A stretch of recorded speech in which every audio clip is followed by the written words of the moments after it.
প্রত্যেক প্রাণী ভালোভাবে জীবন যাপন করতে চান, এটা তাদের স্বভাবে আছে এবং ভাবাটা অনুচিত নয়। কিন্তু একটা ভালো জীবনের গুরুত্বপূর্ণ অংশ কোনটা? বসবাসের স্থান, সেই স্থান যেখানে আমরা জীবন অতিবাহিত করি। এবার মানুষ ভাবতে পারেন যে একটা ভালো বাসস্থানের অর্থ কি? সেই স্থান যেখানে সহজে জল পাওয়া যায়, যেখানে শুদ্ধ বায়ু পাওয়া যায়, যেখানে আনাজ উৎপন্ন হয়। এটা জীবনযাপনের জন্য পর্যাপ্ত বটে, কিন্তু ভালো জীবন যাপনের জন্য আরো একটা কথা আপনাকে বুঝতে হবে। সাধু, জ্ঞানী, পণ্ডিত ব্যক্তি, এই সকল মহাপুরুষ, এনাদের যে বাসস্থান তা অত্যন্ত বিশেষ হয়। এখানে এক ধরনের বিশেষ ইতিবাচক শক্তি থাকে, এমন একটা স্থান যেখানে দেবতারাও বিচরণ করেন। জীবন আমরা সবাই যাপন করি, কিন্তু জীবনের উদ্দেশ্য শুধুমাত্র জীবন যাপন করা নয়। জীবনের উদ্দেশ্য হল মুক্তি লাভ করা। আর এই সকল সাধু, জ্ঞানী, পণ্ডিত ব্যক্তি, এই সকল মহাপুরুষ আপনাকে মুক্তির পথে নিয়ে যেতে পারেন। কারণ এরা হলেন সেই মহাপুরুষ যারা নিজেদের অন্তরের বিকার, অহংকার, ক্রোধ, বিদ্বেষ, এই সকল দোষগুলিকে ত্যাগ করেছেন, এদের উপর বিজয় লাভ করেছেন। এমনই একজন ব্যক্তি আপনাকে মুক্তির পথে নিয়ে যেতে পারে। প্রয়োজন হলো শুধুই এনাদের চিনতে পারা, এদের কথা বুঝতে পারা এবং এদের দেখানো পথে চলা। যদি আপনি এটা করতে পারেন, তাহলে এই মন প্রফুল্ল হয়ে বলবে, রাধা রাধা। যত শক্তিশালী এই মন, তত শক্তিশালী এই শরীরও। এই যে আমাদের শরীর, এটা আসলে কি? এ হলো একটা রথের মতো।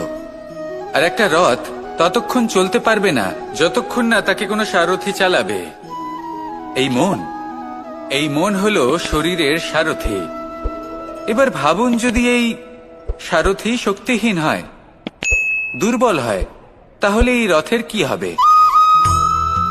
এটা উচিত পথে চলতে পারবে না, উচিত গতিতে চলতে পারবে না, মন মতো স্থানে এটা পৌঁছতেও পারবে না। সেই জন্য মনের শক্তি অত্যন্ত প্রয়োজনীয়। এবার মনের শক্তি আমরা কোথা থেকে লাভ করি? দৃঢ়তার শক্তি থেকে। এবার এই শক্তি আমরা কিভাবে বাড়াতে পারি? আমরা প্রতিদিন কিছু নতুন স্থির করি, কিছু ছোট, কিছু বড়। আর যেই আমরা নতুন কিছু পূর্ণ করি, আমাদের মনের শক্তি বেড়ে যায়। আর যদি পূর্ণ না করতে পারি, মনের শক্তি কমে যায়। একটা দেওয়ালের মতো ছোট ছোট ছোট ছোট শিলা আমরা একটার পর একটা স্থাপন করে একটা দেওয়াল তৈরি করি। এতগুলো পাথর যখন একত্রিত হয়ে যায়, তখন এমন এক দেওয়াল তৈরি হয় যাকে ভাঙা প্রায় অসম্ভব হয়ে দাঁড়ায়। সেরকমই হয় মন এবং দৃঢ়তা। ছোট ছোট কাজ করে নিজের লক্ষ্য পূর্ণ করুন। এই লক্ষ্য যদি পূর্ণ হয়, তবে মনের শক্তি বাড়বে। কিছুটা এইভাবে যে যত বড়ই বিপদ আসুক না কেন, সেই বিপদ নিজে হার মেনে নেবে, কিন্তু আপনার মন ততটাই শক্তিশালী থাকবে। তাই মনের শক্তি বাড়াতে থাকুন, যাতে আপনি উচিত পথে চলতে পারেন, উচিত গতিতে চলেন আর মনোবাঞ্ছিত স্থানে পৌঁছতে পারেন। তবেই এই মন প্রসন্ন হয়ে বলবে, রাধা রাধা। ওমা, এ কি? আমি কখন থেকে এখানে অপেক্ষা করছি, হাত পেতে দাঁড়িয়ে রয়েছি যাতে একটা ফল আমার হাতে এসে পড়ে এবং সেটা আমি খেতে পারি। কখন থেকে অপেক্ষা করছি, কিন্তু সেটা হচ্ছেই না। এবার আপনি বলবেন যে এসব কি বলছি, এ কি অদ্ভুত কথা বলছি। যদি ফল খেতে হয়, তাহলে আমাকে বৃক্ষে চড়তে হবে, ফলের কাছে পৌঁছতে হবে, তবেই তো ফল পাবো। এবারে এটা অত্যন্ত সহজ ব্যাপার, কিন্তু এই বিষয়টা আপনি নিজের জীবনের প্রসঙ্গে ভেবে দেখুন। লক্ষ্য কোথায় আছে আপনি জানেন, সেই লক্ষ্যে পৌঁছানোর পথ কি সেটাও আপনি জানেন, সেই পথে চলার ক্ষমতাও আপনার রয়েছে, কিন্তু তাও আপনি নিজের লক্ষ্য লাভ করতে পারছেন না। কেন? কারণ আপনি অপেক্ষা করছেন যে লক্ষ্য আপনার সামনে চলে আসবে, কিন্তু তা হয় না। লক্ষ্য সে যাই হোক না কেন, ধন হোক, প্রেম হোক, কোনো সম্মান হোক বা মোক্ষ হোক, যদি আপনি তার দিকে অগ্রসর না হন, তাহলে ফল প্রাপ্তি অসম্ভব ব্যাপার, তা কোনোদিনই হবে না। সেই জন্য আপনার চোখের সামনে আপনি যদি নিজের লক্ষ্যকে দেখতে পান, তাহলে উঠুন এবং সেই দিকে অগ্রসর হতে শুরু করুন। নিজের অন্তরের সকল অশুভ গুণ দূর করুন, অলসতা ত্যাগ করুন, অজ্ঞানতা ত্যাগ করে দিন। এবং চলতে থাকুন। অবশ্যই মনোবাঞ্ছিত ফল লাভ করতে পারবেন। মনে রাখবেন, চলতে থাকলে তবেই লক্ষ্য প্রাপ্তি হবে। অপেক্ষার দ্বারা শুধুমাত্র মৃত্যু লাভ হবে। আসুন আমার সাথে ভালোবেসে বলুন, রাধা রাধা। জল এ হলো জীবনের আধার পঞ্চতত্ত্বের মধ্যে একটি, আর অত্যন্ত বিশেষ। এর থেকে অনেক বড় শিক্ষা পাওয়া যায়। এই জল গন্তব্যের বিষয়ে এর স্পষ্ট ধারণা আছে। ও জানে ওর লক্ষ্য কি, আর প্রয়াস করে ততদূর সে পৌঁছেও যায়। এটি পর্বত থেকে বয়ে নিচে নেমে আসে, নদীর সাথে সমাহিত হয়ে তার সাথে বয়ে চলে, চিরসবুজ বনানী গড়ে তোলে, প্রাণীদের তৃষ্ণা নিবারণ করে, সামনে এগিয়ে চলে, মানুষের সাথে মিলিত হয়। যারা একে বাঁধের মধ্যে বেঁধে রাখতে চেষ্টা করে, সে বন্দি দশাতেও থেকে যায়, মানুষের কল্যাণ করে। তারপর বাঁধ থেকে মুক্তি পেয়ে এগিয়ে চলে। কোথাও ধাক্কা খায়, কোথাও বাধা পড়ে, কোথাও যদি পথ খুঁজে না পায় তাহলে পথ খুঁজেই নেয়, আর যেখানে পথ থাকে না সেখানে পথ বানিয়ে নেয়, আর শেষ পর্যন্ত নিজের লক্ষ্যে পৌঁছেই যায়, অর্থাৎ সমুদ্রে গিয়ে সমাহিত হয়ে যায়। আমাদেরও কিছুটা এরকমই হয়ে উঠতে হবে। যেখানেই যাবেন সকলের কল্যাণ করুন, সামনে এগোন। আপনি কোথাও পড়ে গেলে, ধাক্কা খেলে আঘাত লাগবেই, উত্থান পতন লেগেই থাকে। সামনে এগোতে থাকুন। কোথাও পথ না পেলে তা খুঁজে নিন, কোথাও পথ না থাকলে তা বানিয়ে নিন। নিজের গন্তব্যের কথা সব সময় মনে রাখুন। শেষ পর্যন্ত নিজের মোক্ষ লাভ আপনি অবশ্যই করবেন। আর আমার সাথে ভালোবেসে বলুন, রাধা রাধা। কখনো কোনো বাগানের কোনো বৃক্ষকে দেখেছেন? যেখানে সুগন্ধি ফুল থাকে, রসালো ফল থাকে, তখন মন প্রফুল্ল হয়ে ওঠে। মন থেকে সেই বৃক্ষের প্রতি ভালোবাসা জন্মায়। কিন্তু যিনি বাগানের মালিক, শুধুমাত্র তিনিই জানেন যে কিভাবে এই বৃক্ষকে আগলে রাখতে হয়, কিভাবে তার পরিচর্যা করলে এতে সুন্দর সুগন্ধি ফুল হবে, রসালো ফল হবে। কখনো কখনো প্রয়োজনের থেকে বেশি রোদ পেলে এই বৃক্ষগুলি শুকিয়ে যায়, প্রয়োজনের থেকে কম রোদ পেলেও এই বৃক্ষ কিন্তু শুকিয়ে যায়। প্রয়োজনের থেকে কম জল যদি পায়, এই বৃক্ষ শুকিয়ে যেতে পারে। প্রয়োজনের থেকে অতিরিক্ত জল যদি পায়, তখনও এই বৃক্ষের শিকড়গুলি নষ্ট হয়ে যেতে পারে। এবার এটাই কিন্তু আমাদের সংসারের সাথেও হয়। আমাদের সংসারের সকল প্রতিভাশালী ব্যক্তি, যেমন লেখক, বিচারক, প্রবক্তা, যোদ্ধা, এদের সবার ক্ষেত্রে এই কথাটাই প্রযোজ্য। যদি বেশি প্রশংসা করা হয় তাহলেও এরা হারিয়ে যাবেন। প্রয়োজনের থেকে বেশি যদি নিন্দা করা হয়, তখনও তারা নত হয়ে পড়বেন। তাহলে আপনি এদের রক্ষা করুন এবং নিজেদেরও। মনে রাখবেন একটা কথা,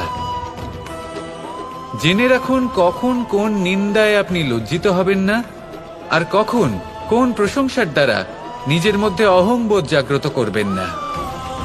এই মন সুপ্রসন্ন হয়ে বলবে, রাধা রাধা। জীবনের প্রত্যেক মুহূর্ত আমাদের কিছু না কিছু শিক্ষা দেয়, নির্ভর করছে আমাদের দৃষ্টিভঙ্গির উপর। যেমন নদী হলো আমার অত্যন্ত প্রিয়। নদীতে ভ্রমণ করতে আমার খুব ভালো লাগে। কি বলেন? নদীতে সবসময় নতুন কিছু থাকে, ও পুরনো কিছুই নিয়ে বসে থাকে না। সব সময় প্রবাহমান, কখনো থামে না। ততক্ষণ থামে না যতক্ষণ না সাগরে গিয়ে সমাহিত হচ্ছে। ঠিক এইভাবেই আমাদেরও উচিত নিজের জীবন অতিবাহিত করা, নদীর মতো। প্রত্যেক মুহূর্ত নতুন, তাই সেইভাবেই জীবন যাপন করুন। পুরনো কিছুই একত্রিত করে রাখবেন না, বিগত স্মৃতির মাঝে নিজেকে হারিয়ে ফেলবেন না। এই যে বর্তমান, এই যে মুহূর্ত, সেটাই হলো সর্বশ্রেষ্ঠ। এর মাঝেই জীবন যাপন করুন। নদীর মতো প্রবাহমান হতে শিখুন। আপনি শিখে গেলে তাহলে মনে রাখবেন, আমার আপনার মাঝে বিচরণ করতে বড়ই ভালো লাগবে। যে ব্যক্তি আনন্দের সাথে জীবনের প্রত্যেকটা মুহূর্ত অতিবাহিত করে কোনো চিন্তা ছাড়াই, প্রবাহমান হয়, কখনোই থামে না। যতক্ষণ না মুক্তি লাভ করছেন এমন ব্যক্তির মধ্যেই রাধাকৃষ্ণ বসবাস করেন। তাহলে আসুন আমার সাথে ভালোবেসে বলুন, রাধা রাধা। সূর্যের প্রকাশ, অন্ধকারকে দূর করে দেওয়া সেই মহানায়ক। এই সূর্যের প্রকাশ যখন পৃথিবীতে এসে পৌঁছয় কি হয়?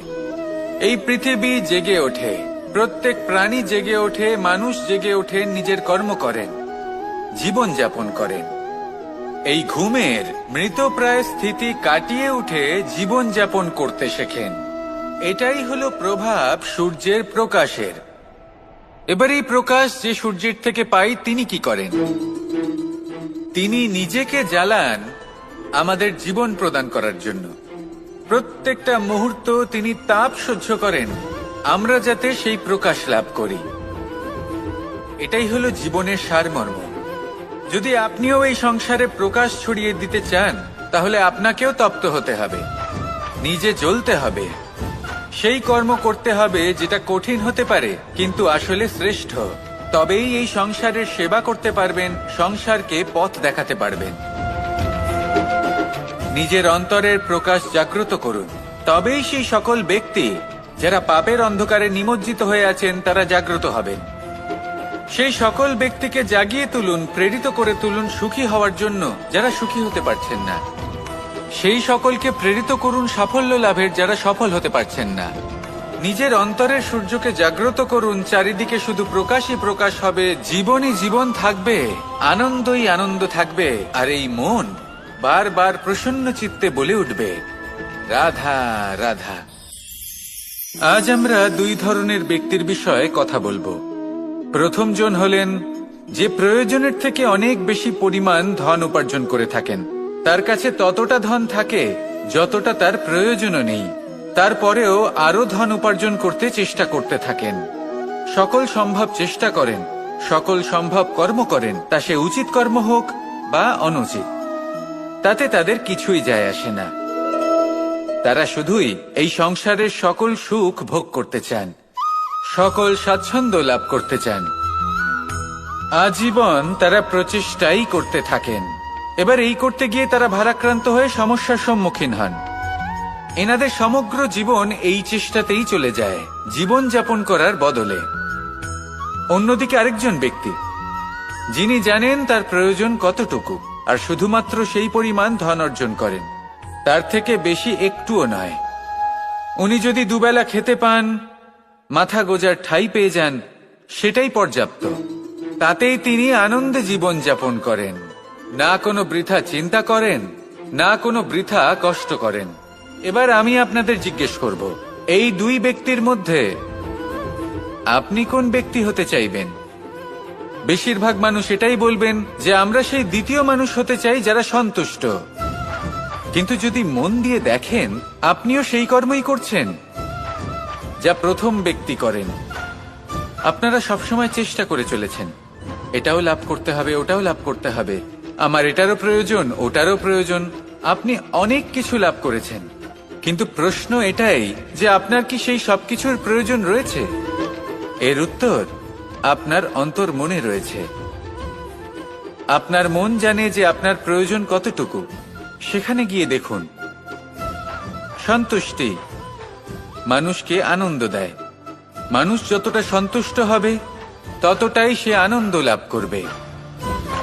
এবার আপনাকে এই সিদ্ধান্ত নিতে হবে যে আপনি কখন আর কোথায় সন্তুষ্টি লাভ করবেন, কত কিছু লাভ করার পরে সন্তুষ্ট হবেন। এই উত্তর আপনি মন থেকে পাবেন। এই সমাজের চাহিদায় জড়িয়ে নিজেকে বিভ্রান্ত করবেন না।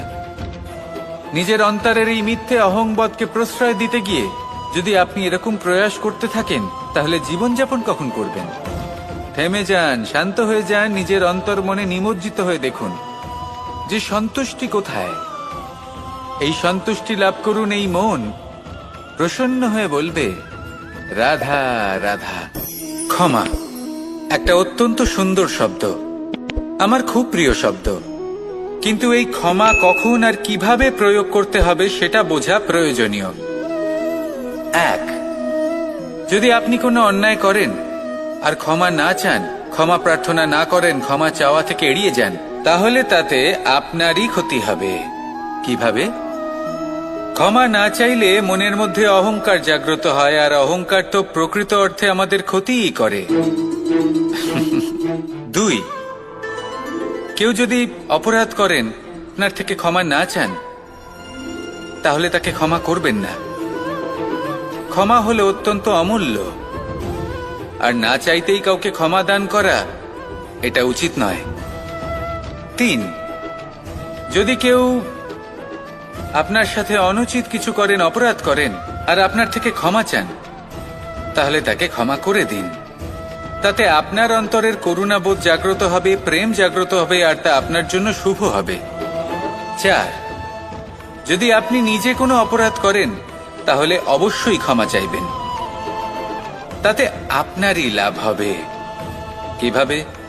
সামনের ব্যক্তি আপনাকে ক্ষমা করুক বা না করুক, আপনার অন্তরের অহংকার ক্ষীণ হবে, আর এই মন আরো নির্মল হয়ে উঠবে। এই ক্ষমা অত্যন্ত অমূল্য, ভেবেচিন্তে একে ব্যবহার করুন, আর আমার সাথে ভালোবেসে বলুন, রাধা রাধা।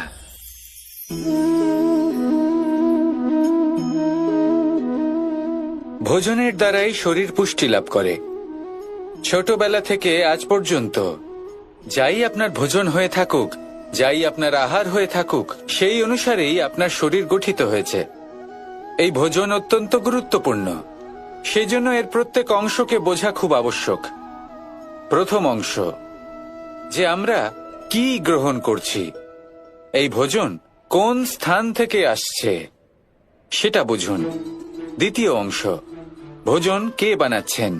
এই ভোজন সর্বশ্রেষ্ঠ তখনই হয় যখন মাতার হাতে তৈরি করা ভোজন হয়। কিন্তু যদি মাতার তৈরি করা ভোজন আপনি প্রাপ্ত নাও করতে পারেন, তাহলে সেই ব্যক্তির ভোজন তৈরি করা উচিত যিনি সাত্ত্বিক।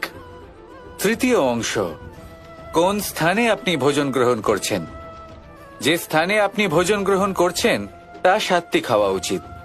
তাহলে অত্যন্ত গুরুত্বপূর্ণ। এবং চতুর্থ সবথেকে গুরুত্বপূর্ণ অংশ, তা হলো এই ভোজন আপনি যার দ্বারা প্রাপ্ত করেছেন, যেখান থেকে প্রাপ্ত করেছেন, যে স্থানে বসে আপনি ভোজন গ্রহণ করছেন, তার প্রতি কৃতজ্ঞতা প্রকাশ করুন এবং ভোজন পূর্ণরূপে সমাপ্ত করুন। তবেই এই ভোজন আপনাকে সুখী জীবন দান করবে, সুস্থ শরীর দেবে, আর এই মন তা সুপ্রসন্ন হয়ে বলবে, রাধা রাধা। আমি এখানে একা এই বনে বসে আছি, বাঁশি বাজাচ্ছি। কার জন্য? কে আছেন এখানে? কেউ নেই। আমার প্রজা, আমার রাজ্য, আমার পরিবার আমার থেকে অনেক দূরে আছেন। আমি এখানে একা এই বনে বসে এই আকাশের এই রঙের, গাছের এই সব ফলের, মাটির সুবাসের আনন্দ উপভোগ করছি। কেন? আমি হলাম দ্বারকাধীশ। এমন কি রাজকীয় বা ভৌতিক সুখ রয়েছে যে আমি ওখানে পেতে পারি না? সবকিছুই পেতে পারি, তাও এখানে বনে একা বসে আছি। কোন সুখ খুঁজে চলেছি? একা থাকার সুখ। আমরা প্রত্যেকদিন অনেক মানুষের সাথে, চিন্তাধারার সাথে, কর্মের সাথে, পরিস্থিতির সাথে, সুখ দুঃখের দ্বারা বেষ্টিত থাকি। জীবনের এই চক্রে আমরা জড়িয়ে পড়তে থাকি। যতই আমরা এই সমস্যার সমাধান করি, আমরা ততই এতে জড়িয়ে পড়ি। আমরা এতটাই জড়িয়ে পড়ি যে যখন আমরা আয়নায় নিজেদের দেখি, তখন আমরা নিজেদের চিনতেই পারি না। এমন মনে হয় যেন আমরা নিজেদের হারিয়ে ফেলেছি। সেই জন্য প্রত্যেক দিন আপনি কিছু সময় নিজের সাথে কাটান একান্তে। এটা অত্যন্ত আবশ্যক। নিজের অস্তিত্বের গভীরে গিয়ে দেখতে শিখুন, নিজেকে বুঝুন। অদ্ভুত শান্তির অনুভূতি হবে। যেমন এই বায়ু, এই বৃক্ষ, এই পুষ্প, এই নিসর্গ, এদের মতো আপনিও কখনো একলা হতে শিখুন। কখনো নিসর্গের একটা অংশ হয়ে দেখুন। এই মন প্রসন্ন হয়ে বলবে, রাধা রাধা। বাহ, পুষ্পের সুবাস আমার খুব ভালো লাগে। অত্যন্ত সুন্দর হয় এই পুষ্প। এইভাবে চারিদিকে পুষ্প দেখে মন আনন্দিত হয়ে ওঠে। এবার আপনারা ভেবে দেখুন, আমার চারিদিকে পুষ্প নয়, আগুন আছে। তাহলে কি হবে? আমার শরীর কি জ্বলে যাবে না? অবশ্যই জ্বলবে। শরীরকে কি আগুনের তাপ সহ্য করতে হবে না? অবশ্যই সহ্য করতে হবে। এটাই হলো প্রকৃতির নিয়ম। এই নিয়ম কিন্তু আমরা সবাই জানি, কিন্তু আমাদের মধ্যে বেশিরভাগ মানুষ এই বিভ্রান্তি নিয়ে বাঁচি যে এই যে প্রকৃতির নিয়ম, তা আমার ওপর প্রযোজ্য নয়। তা কিন্তু নয়। আমাদের চতুর্দিকে এই যে নিসর্গ রয়েছে, আমরা তার কতটা ক্ষতি করি সেটা একবার ভেবে দেখুন। আমরা বনাঞ্চল জ্বালিয়ে দিই, বায়ু দূষিত করি, জল দূষিত করি, প্রাণীদের হত্যা আমরা করি। কেন? এই নিসর্গ আমরা নষ্ট করি, যদিও আমরা জানি যে আমরাও হলাম এই নিসর্গেরই অংশ। এবার দেখুন, শরীরের কোনো অংশে যদি আগুন ধরান, আস্তে আস্তে সমস্ত শরীরও জ্বলে যাবে। সেইভাবেই নিসর্গ যদি নষ্ট হয়ে যায়, তাহলে মনুষ্য জাতিও নষ্ট হয়ে যাবে। তাই এই যে নিসর্গ আপনি দেখছেন, এই পুষ্প, এই বৃক্ষ, বায়ু, জল, এদের সকলকে রক্ষা করুন, নষ্ট নয়। মনে রাখবেন, যদি নিসর্গ থাকে মানুষ থাকবে, যদি নিসর্গ থাকে তাহলেই জীবন থাকবে। আসুন আমার সাথে ভালোবেসে বলুন, রাধা রাধা। এ হলো গোলাপ ফুল। একে আমরা সকলেই চিনি। সমগ্র সংসার ভালোবাসে এই পুষ্পকে। এই ফুল দেখতেও সুন্দর।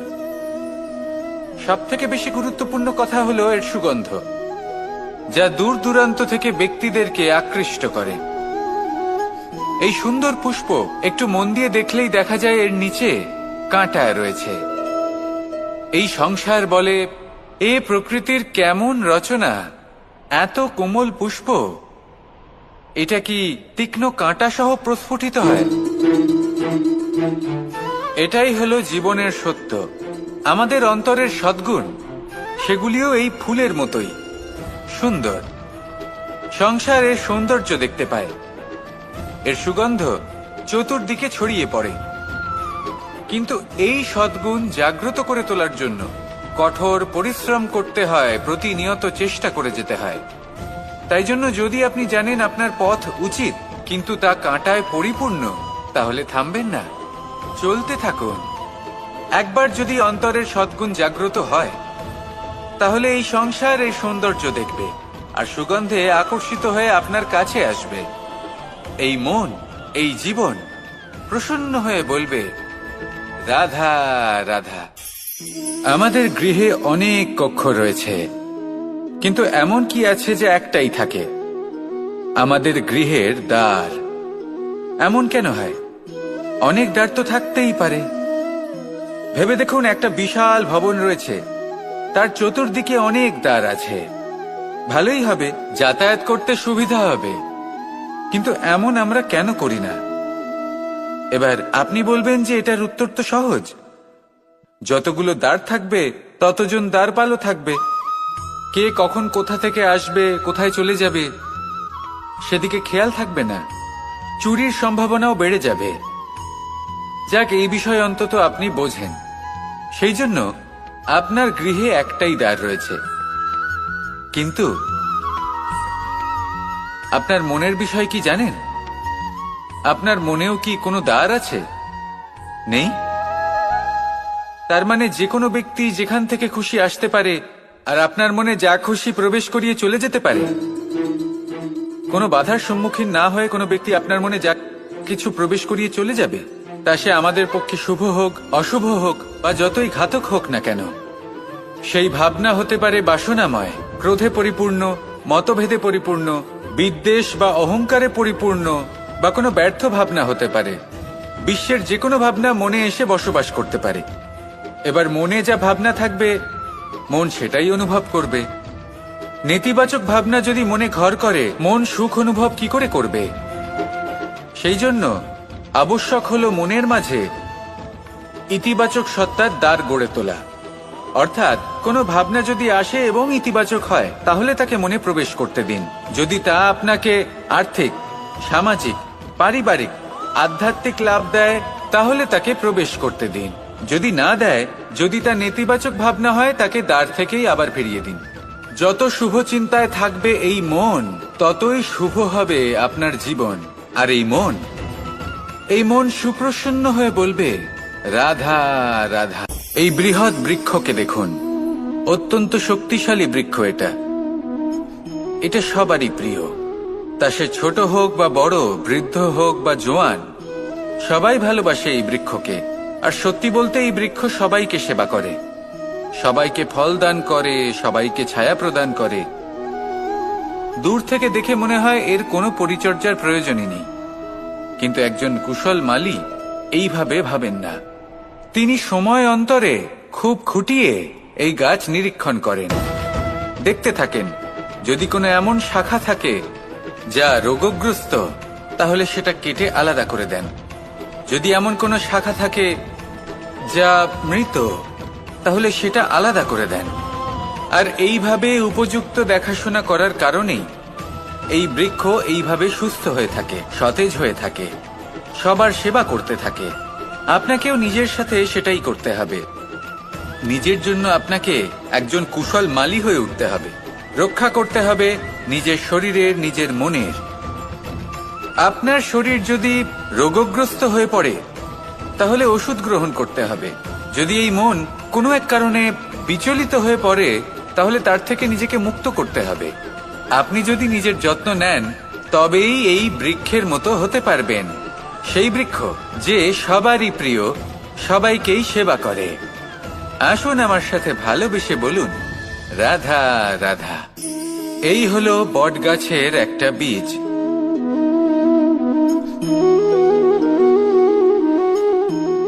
চলুন এটা রোপণ করা যাক, একটু জল দেওয়া যাক। এবার এখানে একটা বিশাল বটবৃক্ষ উৎপন্ন হবে। কিন্তু কিভাবে? এতে কে সাহায্য করবে? এটা সম্ভব কে করে দেখাবে? প্রকৃতি। আগে হ্যাঁ, এই সংসারে যা কিছু উৎপন্ন হয়, যা কিছু নষ্ট হয়, তার জন্য প্রকৃতি দায়ী হন। এই প্রকৃতির কারণেই তো রৌদ্র আসে, প্রকৃতির কারণেই বৃষ্টি হয়, জল পাওয়া যায়। তার কারণেই এই বটের বীজ তা এক বিশাল বটবৃক্ষে পরিণত হবে। কিন্তু একজন মানুষকে দেখুন, মানুষ বলবে এই বৃক্ষে আমার অধিকার রয়েছে। কেন? কারণ আমি এই বীজ বপন করেছি।